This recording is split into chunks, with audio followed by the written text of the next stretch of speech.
tentang rasa sesek beliau terhadap ucapan-ucapan orang kan.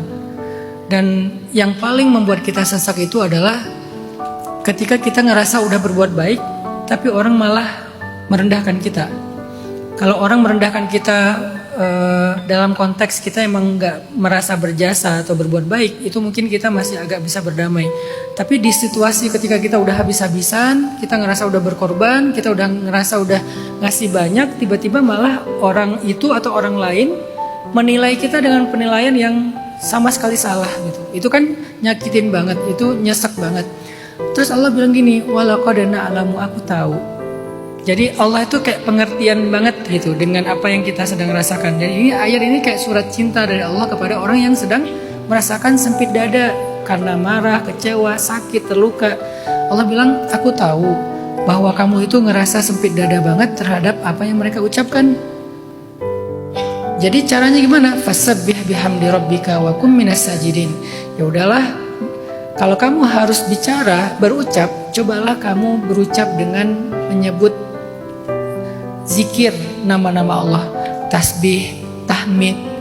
Cobalah kamu sujud, cobalah kamu berdoa. Supaya apa?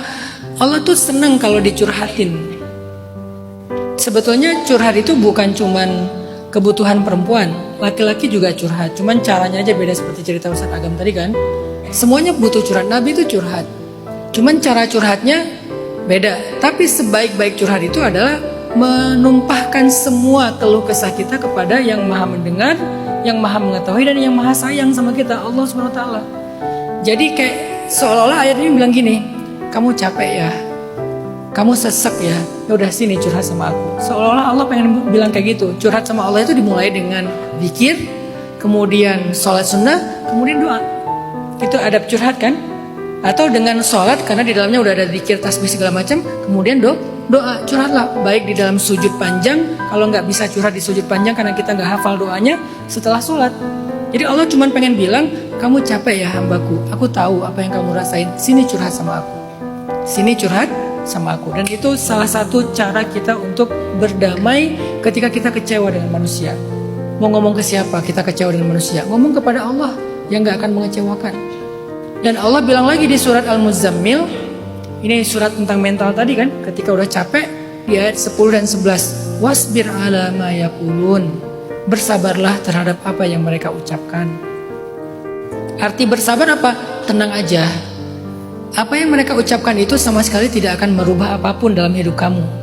Karena kenapa? Kalau kamu melakukan itu karena aku, kata Allah, maka aku sendiri yang akan membalasmu, bukan manusia.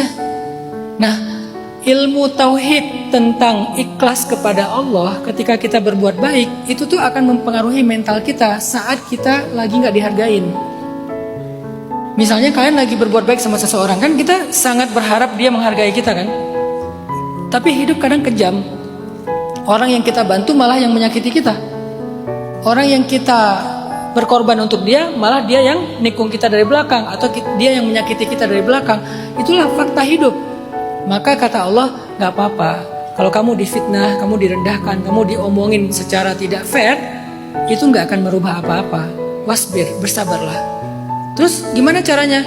Wahjurhum hajran jamila, tinggalkan mereka baik-baik. Jadi kalau Mbak Messi ngerasa kayaknya udah gak sehat lagi nih dengan situasi kayak gini, hijrah, tahjir di sini tuh artinya menjaga jarak, untuk supaya fokus dengan personal boundaries, emotional boundaries, batasan-batasan pribadi kita, itu perintah Allah. Jadi tahajir itu bukan pergi, tahajir itu bikin batasan personal. Mulailah kamu fokus dengan dirimu sendiri, dalam makna bukan egois, bukan antisosial, tapi coba perhatikan jangan-jangan kamu selama ini mengabaikan hak-hak kamu sendiri. Coba fokus ke situ biar kamu kuat lagi. Nanti kalau kamu udah kuat lagi, kamu balik lagi aja kepada mereka, gak apa-apa, untuk berbuat baik, untuk menolong dan seterusnya. Tapi ada kalanya kita perlu tahu kapan kita perlu berhenti sejenak, kapan kita perlu istirahat sejenak, dan itu gak apa-apa banget dalam Islam. Makanya Allah bilang bersabar dan tahjir. Bersabarlah terhadap ucapan mereka, artinya gak usah khawatir, itu gak akan ngaruh apa-apa. Wahjurhum hajran jamila, tinggalkan mereka baik-baik. Kalau mereka ternyata masih gitu juga, masih menyakiti kamu, tenang aja. Wadharni wal mukadzibin. Ini bahasa surat cinta banget. Biar aku yang ngadapin mereka. Coba dibela sama Allah. Wadharni wal mukadzibin. Biar aku yang ngadapin mereka. Jangan kamu. Udah kamu biarin aja. Kalau kamu ngadapin mereka capek. Apalagi kamu ngadapin NPD. Tahu sendiri gimana manipulatifnya NPD. Kita yang korban, malah kita jadi pelaku kan ya. Malah dia playing victim. Kalau kamu hadapin orang-orang kayak gini, jangan kamu hadapin, capek. Wadharni, biar aku aja. Bahasanya gitu, wadharni, biar aku aja yang hadapin. Nanti aku punya cara kok. Antara aku beri dia hidayah atau beri dia hukuman. Walaupun kita berharap sih hukuman sih. Itu kan manusiawi yang kita ya. Ya Allah, tolong hukum mereka, bla bla bla. Enggak. Allah lebih tahu. Kadang nggak dihukum, tapi dikasih hidayah. Dan itu juga kebaikan buat semua orang. Win-win solution lah. Jadi jangan dikte Allah, ya Allah please. Allah mau ngadapin mereka, hukum ya Allah, jangan dikasih hidayah ya Allah, enak banget mereka. Jangan request, Allah lebih tahu lah mana yang terbaik buat mereka. Ada orang yang dulunya memusuhi Nabi, tiba-tiba dapat hidayah. Umar, Khalid, Ikrimah, dan banyak lagi nama-nama besar ya. Ada juga yang nggak dikasih hidayah, dihukum. Abu Lahab, Abu Jahal, dan seterusnya, Akhnas. Mereka dihukum, jadi Allah lebih tahu lah siapa yang layak dihukum dengan maha adilnya, siapa yang layak diberi hidayah. Tapi yakinlah Allah akan menghadapin mereka, jangan kita. Kita fokus dengan diri kita sendiri. Jadi kalau Mbak Messi justru pengen gimana nih cara mengkonter, gimana cara membantah, gimana cara capek, udah wadharni wahjurhum. Biarkan aku dengan mereka, tinggalkan aja mereka.